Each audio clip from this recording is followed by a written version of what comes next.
Hello, CGSC Class 67. How are you today? I will be delivering a pre-recorded lecture on ethical leadership, which is one of your subjects on your leadership module. I, together with the rest of the faculty, have agreed to deliver these lectures pre-recorded because we acknowledge the problems that we've encountered during the live delivery of the lecture. So at least by pre-recording the lecture, you, the students, can download it and view it several times, and it can be a reference for you. And I will also be uploading the PowerPoint presentation, so you can also reference on that. Okay. So ethical leadership. What do we expect to learn from this? So this will be a sort of a departure from the way we are approaching leadership in the past. Normally, when we try to teach leadership, we teach the leadership principles and the leadership traits with the hope that once the student is informed or understands the traits and principles, that they will go out there and do great things. Okay, so this will be somewhat different. This session will be more reflective rather than instructive. Okay. So here we are going to introduce you to certain concepts like the Kohlberg's theory of moral development, Rachel's concept of the conscientious moral agent, and we will try to link that up with our previous readings on James Comey's book on higher loyalty. Okay, so we are going to take the book and then we are going to relate that to the theories and concepts that we are going to teach right now here in the lecture. Okay, so let's begin.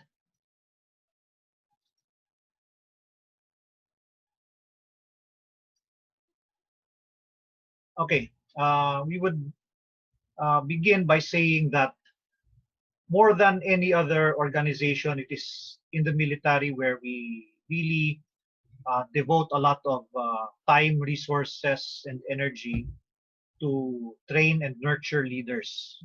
Why is that?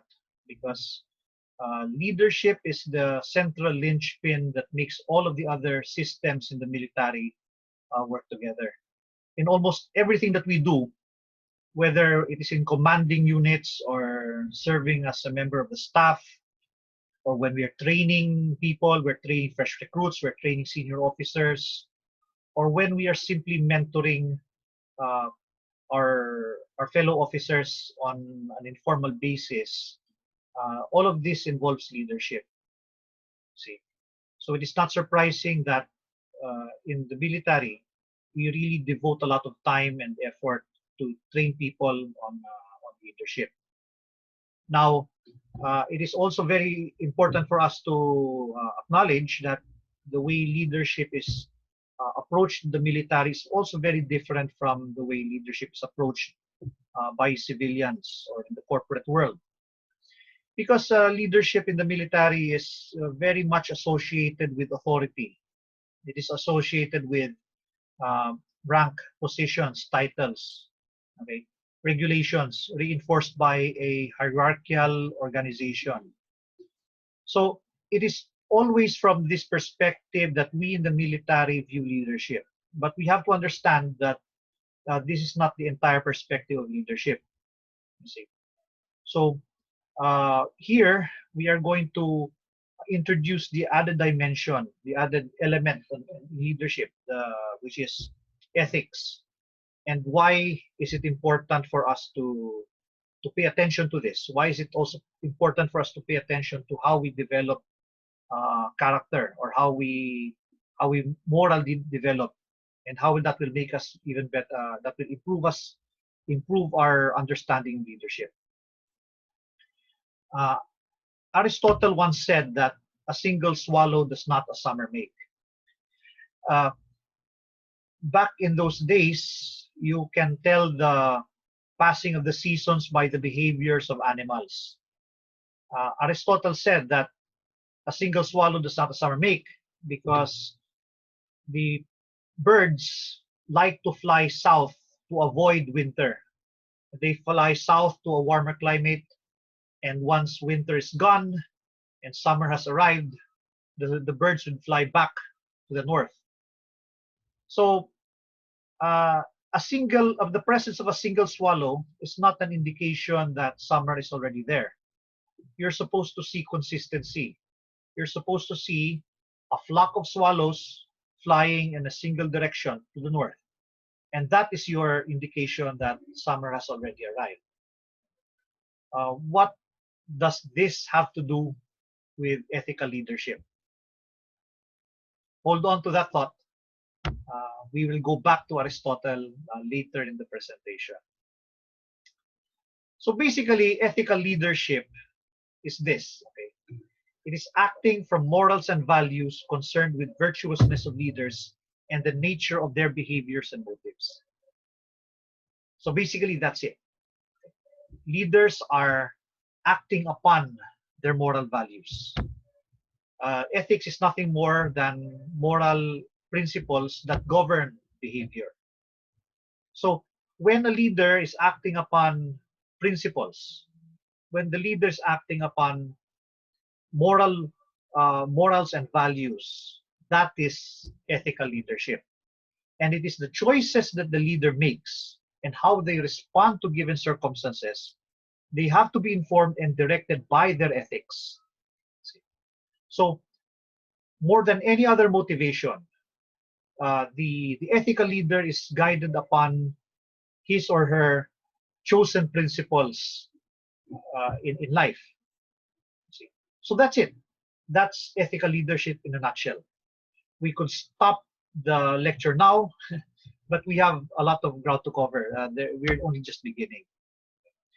Let us try to look at the different how our understanding of leadership has evolved over time. So we begin with the great man theory, which is one of the first perspectives of leadership. In the great man theory, it was believed back then that leaders were anointed by God. They were anointed by the heavens to rule over the rest. So it is widely believed that leadership was an innate ability, and leaders were born and not made. So if you look throughout history, you will see many examples of the great man theory.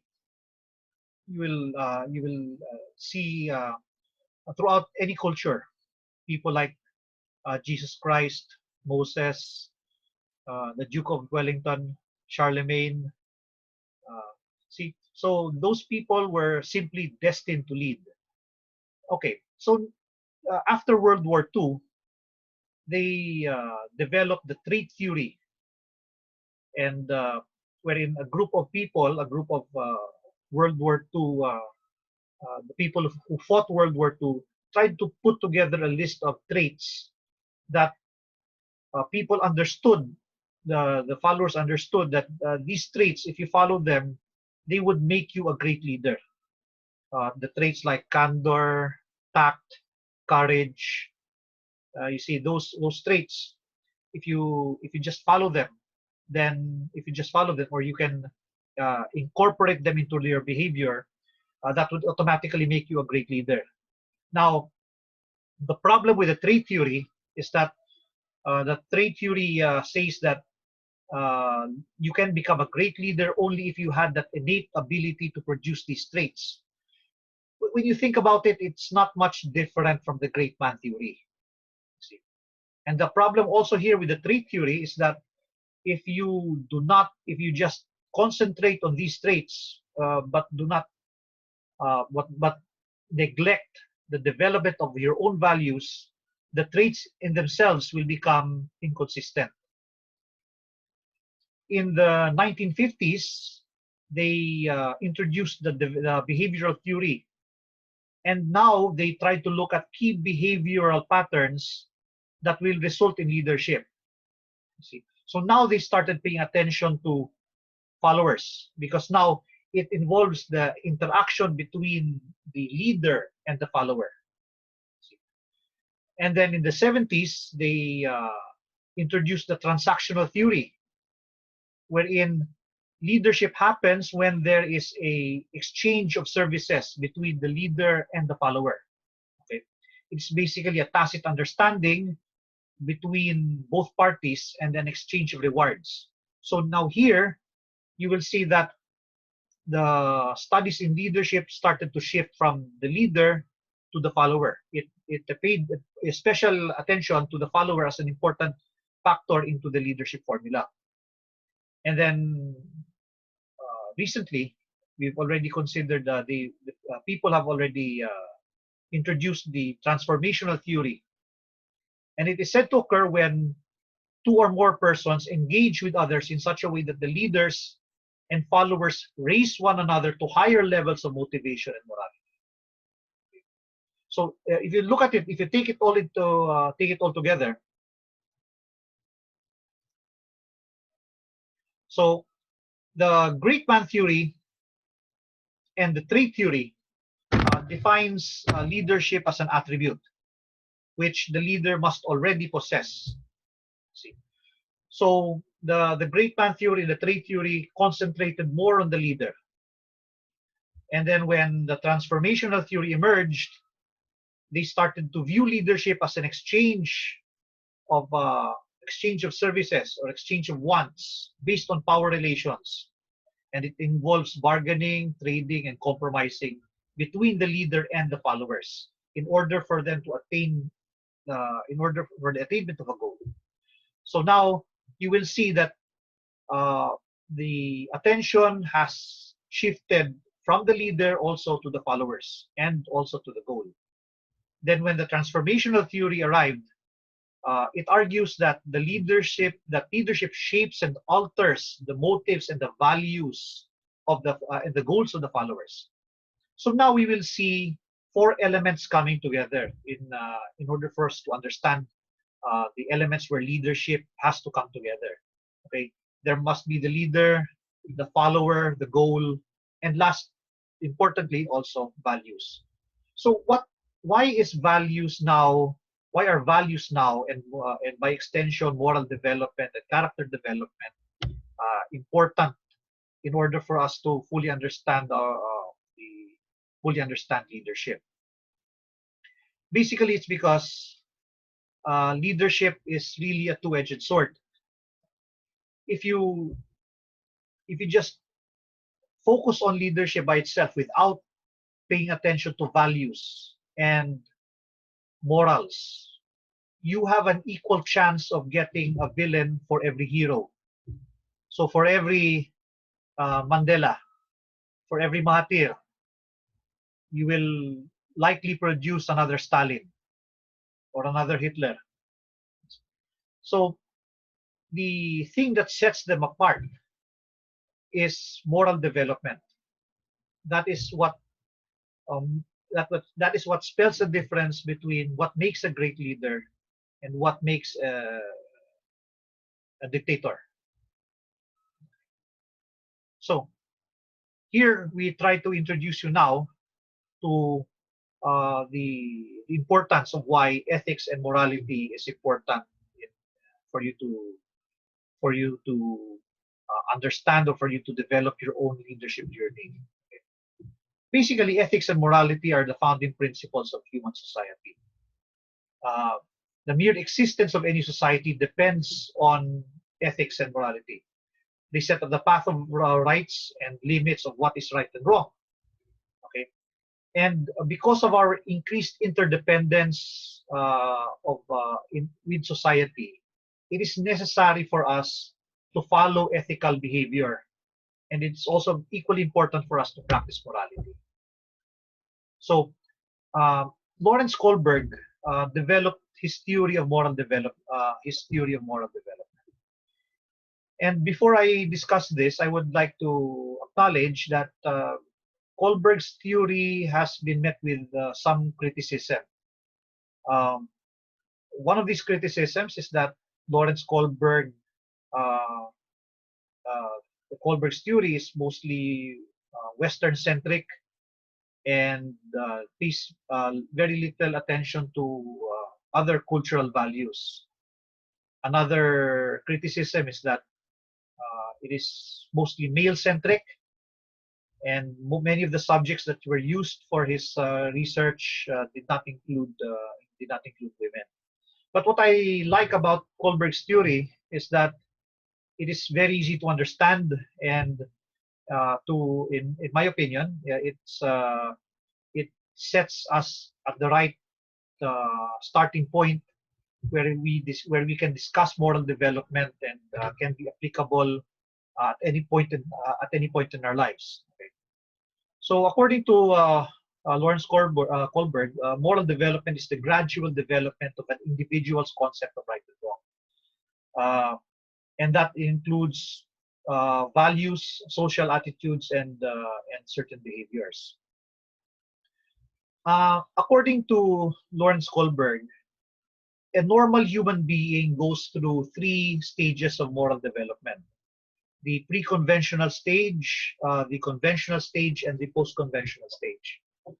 Now, at the very now, Lawrence Kohlberg, according to Lawrence Kohlberg, there are actually 6 stages of moral development.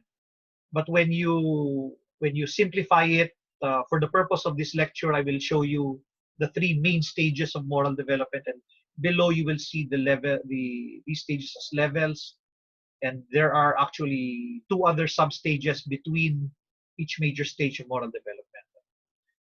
So the first level of moral thinking is at the pre-conventional stage. See, this at this level of moral development, this is mostly common for children. Children at this level behave according to norms of society, but they are reinforced by authority, meaning to say that the individual, or in this case the child, is mostly motivated by reward or punishment.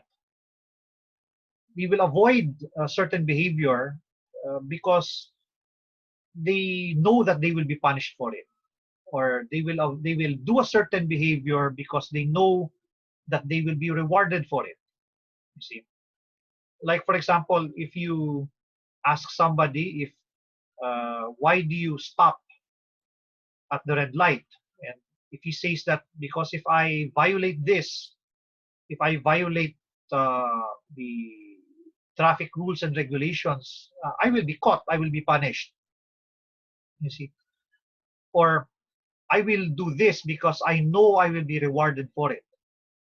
So that is a person's way of thinking at the first stage of moral development, the pre-conventional stage of moral development.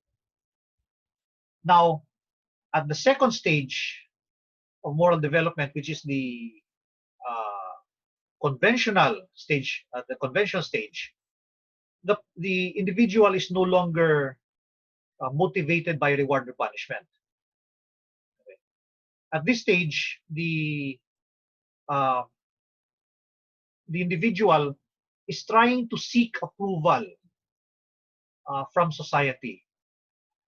I will do this because society says I should do this. Okay, I should do this because if I do not do it, I will be considered a deviant. I will be cast out by society. At the conventional stage, it also includes behavior in conforming to the law, or I will do this because the law says I should do this, or I will avoid this because the law says that this is illegal and I should not have anything to do with it. Okay. So at the conventional stage, there are 2 things that govern a person's motivation: the individual's acceptance to society and adherence to the rule of law. So according to Lawrence Kohlberg, many of us are stuck here at the conventional stage of moral development. See, Many of us are content to do things because the rest of society accepts it as accepted behavior. We only do this because the rest of society accepts, the law says that this is accepted behavior. But according to Lawrence Kohlberg, there is a third stage of moral development, which he calls the post-conventional stage. At this level, at the third level of moral thinking, uh, Kohlberg feels that many of us will not reach the third stage, or many of us will be aware of the third stage, but are still stuck in the conventional stage of moral development. Because here, we are guided by our understanding of universal principles of morality. Okay, and we are guided by the welfare of others. Meaning to say, I will do this because my moral principles tell me that this is the right thing to do, even though the rest of society does not agree with me. Or I will do this because I believe it to be morally sound, even though there is no law that tells me otherwise. I behave this way even though the rest of society does not know it, or if the rest of society does not see me. So a person who has reached the post-conventional stage of moral development is no longer motivated by acceptance, or people are no longer motivated by people's acceptance of that individual into society, or he's no longer motivated by what the law says, but rather guided by higher principles of morality. I believe this to be right, and I will act upon it accordingly. And again, like what Lawrence Kohlberg says, many people have not yet reached this level of moral development. So Lawrence Kohlberg liked to conduct moral dilemmas, like to do case studies.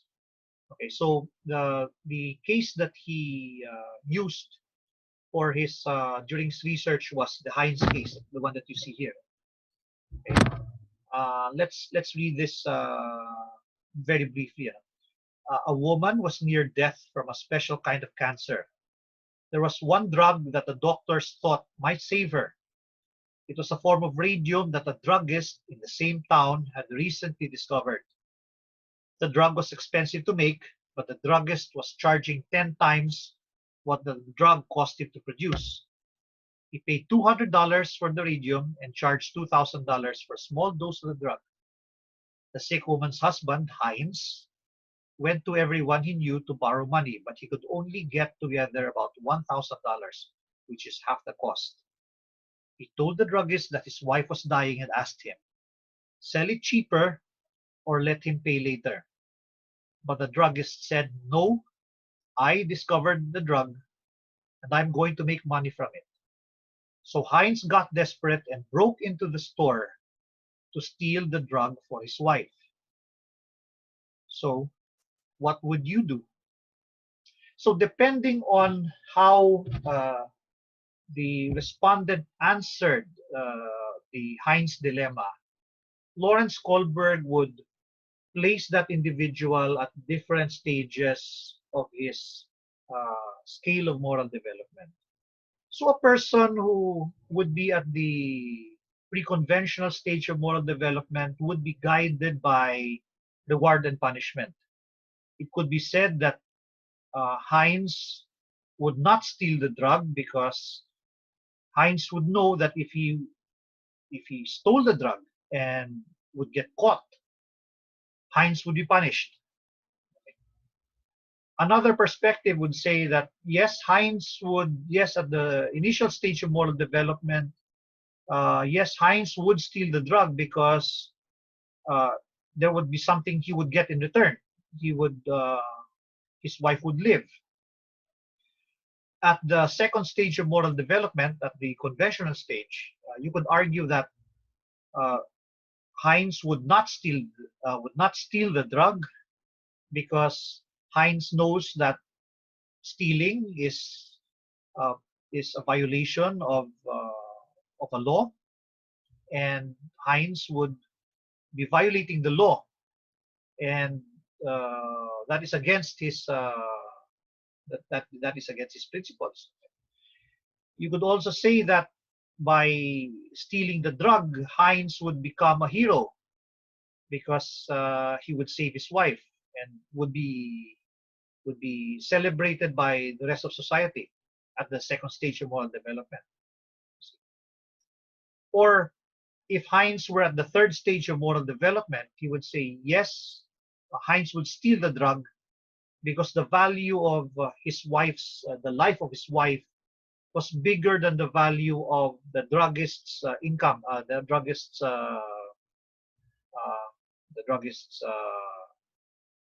value for the drug. You see, so the way the respondent would answer that question would go straight to the motive and why that person would be considered as would be judged as to be the pre-conventional stage or the conventional stage or the post-conventional stage. So basically, why is it important for us to understand Kohlberg's theory? So according to Kohlberg, uh, this is a stage theory. So meaning to say, people will go through the stages sequentially without skipping a stage. That means you cannot go suddenly from a pre-conventional stage and suddenly jump to post-conventional. You would have to pass through the stages sequentially. You cannot skip a stage. Uh, Kohlberg also says that the movement the movement through the stages is not automatic. It's not natural. You will only move from one stage to the next if you have experienced a moral dilemma and you notice the inadequacies of your present way of coping with that moral dilemma. There will come to a certain point in your life wherein you will say to yourself, okay, I am no longer motivated by reward and punishment. There's something else that needs to motivate me. And that uh, and that means that the individual has started to mature, progress from one stage to the next. Now, additionally, according to Kohlberg, an individual cannot understand moral reasoning beyond one step ahead of him. Meaning, a person at stage one can understand the reasoning at stage two, but cannot understand more than that, more beyond it. You will only begin to understand uh, the the moral reasoning of a stage ahead of you. So now let's discuss this for a while. Uh, this is probably one of the reasons why many of us we fail to understand why uh, people who have gone through a a military course and the understanding is that you have imbibed or you have uh, absorbed certain core values that when you go out in private you somehow seem to forget these moral values. How often do we see many military officers um, fall in our eyes with respect to with respect to other people, the followers' expectations? You see, is it possible that uh, the when we train our officers or when we train our people, we are content to train them only as far as the first and the second stage of moral development? No, no, that's an interesting that would make an interesting discussion. You see, many times when we train PMA cadets, we introduce them to immoral code, which is the PMA honor code. We train them not to lie, cheat, or steal, or tolerate those who do. Okay, these this is expected of them when they're cadets. But what happens when they become officers? Is it possible that we've only been training them because through reward and punishment? The moment you violate a certain, when you violate the code, you get kicked out. You're no longer an officer. You see. Now, how do we motivate officers now? Now that the code does not anymore apply to them, they are motivated by what? Uh, by peer pressure. They know that if they are caught and if they violate certain ethical principles, they will be humiliated. They will be embarrassed by their actions, but only as far as they are caught. You see, or they will only do certain things because the rest of the officer corps thinks it's okay. You see, so those are things that we should reflect upon. Many of us are not aware that there exists a third stage of moral development, which is the third stage. And I have to admit, many of us are still struggling to get there. And probably many of us will not be able to get there. Many of us are still are content to be motivated by reward or punishment, or are content to be where we are right now. We might be at the conventional stage of moral development where we are just content to do things because we don't want to rock the boat, or we uh, we fit in with the rest of the accepted norms of the military cultured society. So from Kohlberg's theory, he analyzes that a person who reaches the last stage of moral development becomes capable of critical thinking and is self-aware, meaning that individual can analyze his motives and starts to act only upon validating for himself that what he's going to do is the right thing to do.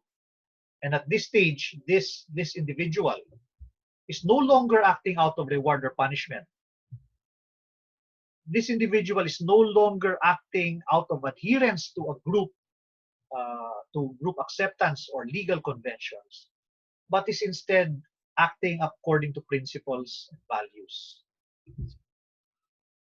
Now, there is another scholar, James Rachels, who introduced who introduced the concept of the conscientious moral agent, and this also ties in with Kohlberg's third stage. Okay, so according to James Rachels, okay, a conscientious moral agent is someone who is, first of all, concerned with impartiality and with the interests of everyone, and is affected by, he knows that there are people who will be affected by what he or she does. Okay, so the conscientious moral agent takes an extra care in sifting through facts and examining each implication. And the agent accepts a principle of conduct only after scrutinizing and to make sure that this is sound. A conscientious moral agent is also willing to listen to reason. Okay? He listens to all perspectives, even if it means that the person will have to change his previously accepted convictions. He will have to revise them if somebody or something proves him to be wrong. Okay, And finally, a conscientious moral agent is able to act with courage upon going through the process of his deliberation. So if you consider all of these things, uh, moral development is tied in with character development. The initial idea, the initial uh, popular opinion is that you cannot change a person, especially at his or her later stage in life. A person's character has been set in stone, etc., etc. I will argue otherwise. You see, a person's character is formed by experience. Uh, I am not the same person as I was 5 years ago. I'm not the same person as I was 3 years ago because certain experiences that I've gone through forms a certain part of my character and changes me. The same way these experiences will change you. So a person's character evolves. It evolves through experience, it evolves through education, it evolves through your interaction with other people. And if your character changes, so does your own moral development.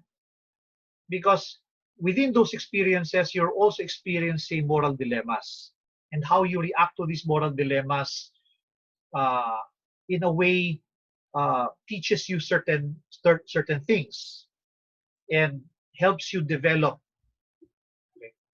So if your own leadership experience and your own character eventually evolves, then practically you're developing your character every day in your life until the day you die.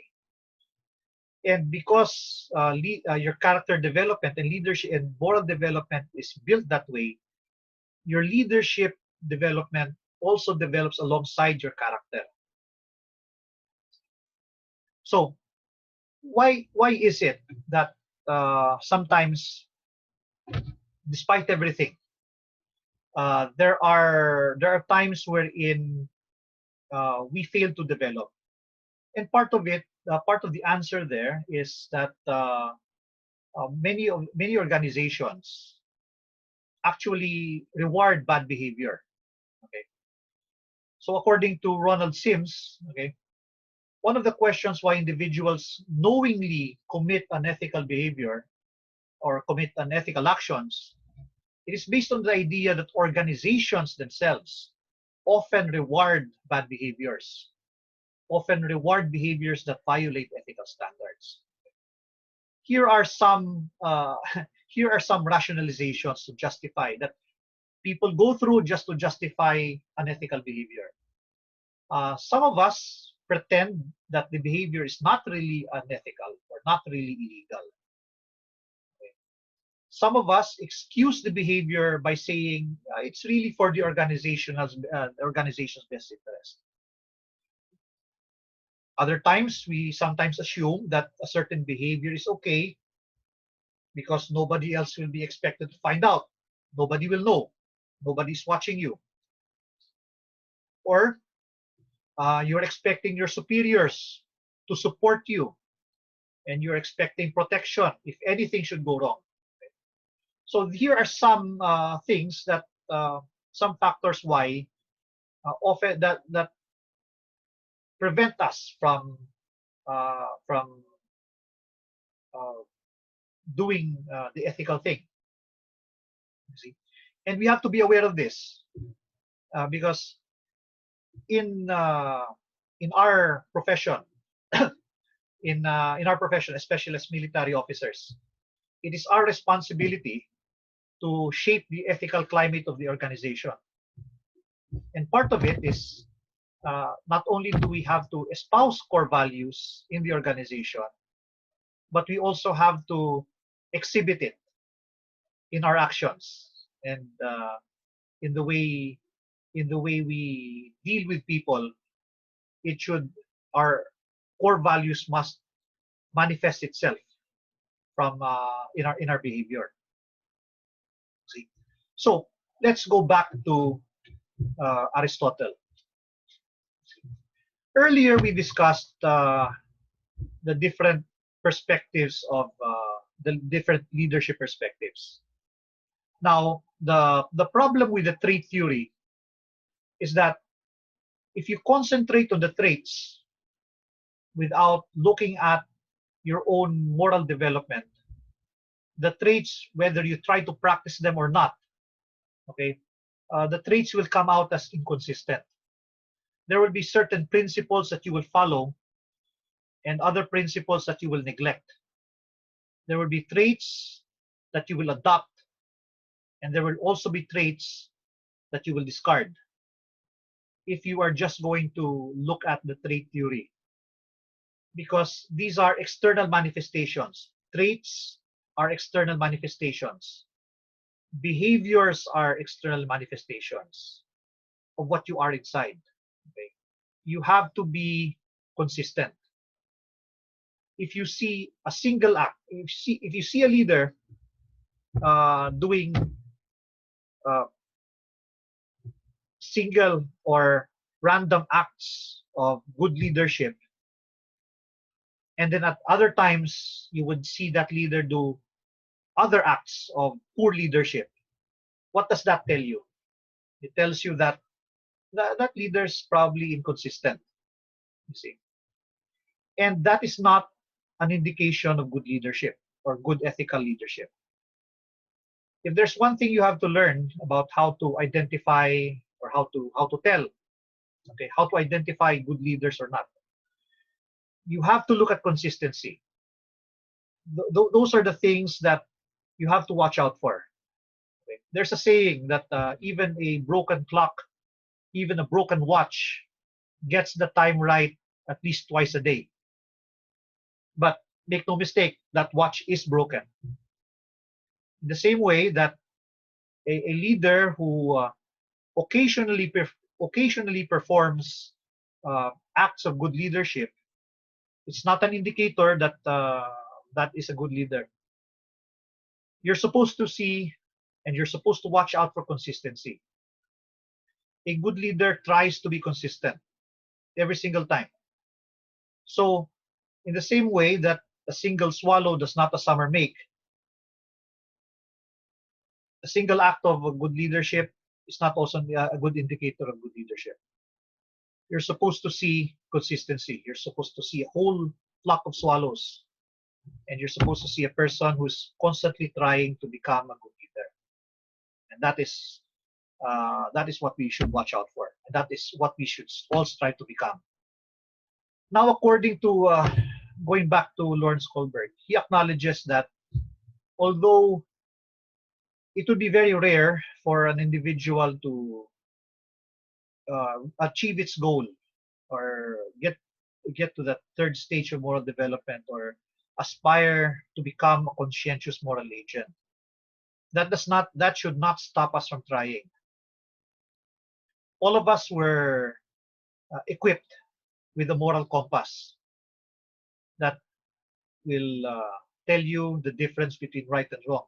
See? Like any compass that points towards the true north, the compass can only point you to the right direction. But the decision to go to that direction is entirely up to the individual. In the same manner that a moral compass will immediately give you that innate ability to tell the difference between right and wrong, it is still the choice of the individual to choose where to go. Now, if I have a moral compass that's working, and is not defective, I know for a fact that north exists. I know also that it will be near impossible for me to achieve true north. But I also know that every step I make towards the north will take me a step closer to my destination. Even if I never make it, I know that one day, even At least if I die, I'll die trying. So basically, that is our session on ethical leadership. So for your assignment, okay, you write a reflection paper on James Comey's book on higher loyalty. Okay. Relate the experience of James Comey and the other character in the book with Kohlberg's theory of moral development and Rachel's concept of the conscientious moral agent. Where does James Comey fit in to the theory, to Kohlberg's theory and Rachel's concept? And what would you do if you were put in a similar situation? Next, you reflect on your own leadership journey. Where do you see yourself, or where are you going? Okay. Please follow the guidelines. It must be between 3,000 to 5,000 words, not more than 5,000. Submission will be on Thursday, 2355. So, okay. So I guess that's it for this lecture. Okay.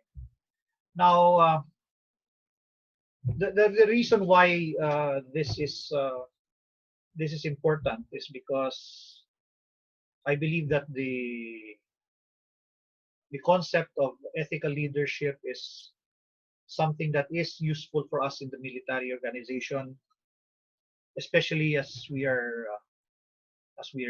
maturing in the service. Many of us are going to be leading people, large formations of men and women in our command, and our decisions are going to affect the lives and the families of our soldiers. I have been hesitant to relate this, but I believe I should, because it is also a teaching moment. Back when I was a battalion commander, I experienced one of those dilemmas. You see, in one of our operations,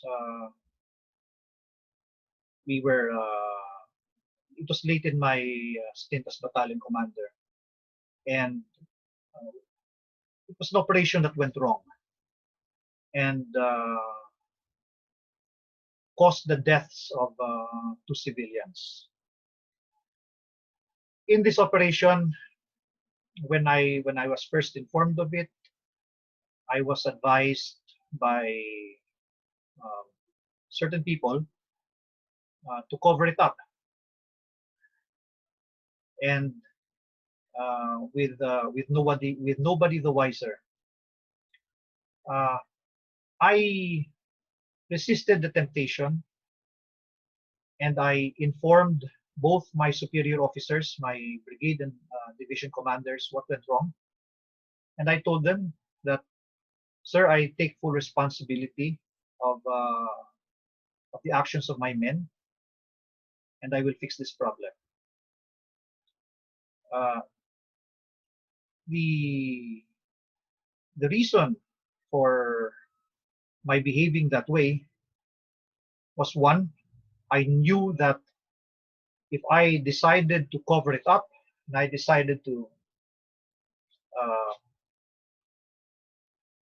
to save my own neck, then I knew that I will never be able to sleep at night. I knew that I will never be able to live with myself. So I chose the hard road. I chose to stand by my principles and choose the way that I knew that even if I would, in my later years, I would be content, and I knew that this would be something I could live with. But back in that situation where the incident happened, I knew for certain back then that my military career would have been over. I called my wife. I told her, this is as far as I go. Little did I know that because of my decision, uh, it all turned out all right. The decision to come clean and take responsibility for your actions is not only an act of courage in itself, but it also shows you more about your character than physical courage could ever do. The that incident in that incident way back also gave me a firm resolve to always aspire and always seek the moral high ground. So back then, when I used to be before that incident, I was not the same person as I am now. There are times when I have to face other moral dilemmas, and I have to go back. I have to transport myself back to that time, and I would tell myself that I cannot go back to the way I was. I'm no longer that same person. And I know for a fact that occasionally I would fall short. But now there's a conscious effort on my part to try to make things to try to do the right thing as as uh, as often as I can. That was a teaching moment for me, and that is an experience that I believe that uh, helped me become what I am now. What I'm trying to say is that um, many of these many of you may or may not encounter these dilemmas. Maybe these dilemmas will happen. Maybe they won't. Okay? But when it does, uh, it is what you do afterwards. It is the decisions that you make that are going to define you. It is the decision that you make that will tell you whether you have matured or have or, or you have decided to stay where you are in terms of your development. And I hope that when the time happens, I hope that all of you will make the right decision. Okay. So, reminder once again. Okay, I will be expecting your turn-ins on Thursday. I hope that you've all finished the reading or you've all finished the audiobook on higher loyalty. If not, you have a few more days. Okay, and then when you do, start your writing. Okay, and good luck. Maraming salamat. Thank you.